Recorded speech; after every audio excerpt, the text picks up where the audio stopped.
Last week, I had asked you about Narendra Modi and how the US has compromised on some of its values. And the BBC just released a documentary on Modi, on how he had butchered. And the report was just released, it was a government report.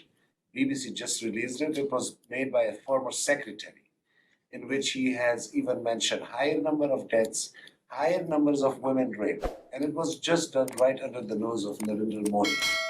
I had never challenged the strategic interest of the US with India, but I regret the fact that since last 8 years that I've been covering the State Department, I have not seen once an official standing here at UC condemning Narendra Modi himself individually, not just as a prime minister, but individually his acts.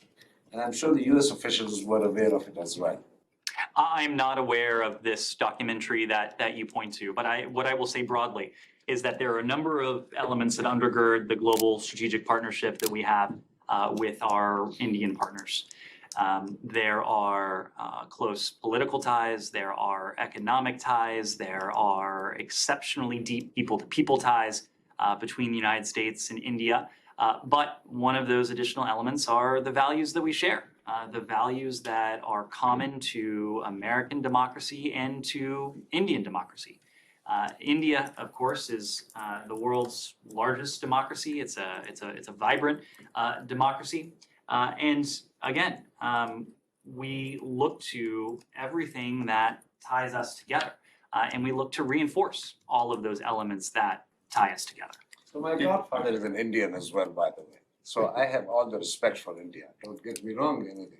But I just regret the fact that how is it possible that the State Department officials who were posted there at that time did not know that this individual who's a former chief minister, it happened right under his nose. 2,000 people were burned alive.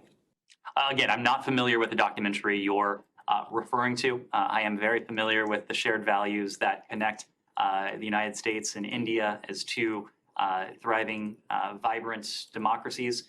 When we have concerns about actions that are taken in India, we've voiced those. We've had an occasion to do that, but we want first and foremost to reinforce those values that are at the heart of our relationship. One follow-up, but do you think that such foreign policy has affected President Biden's Indian voters here in the US, though?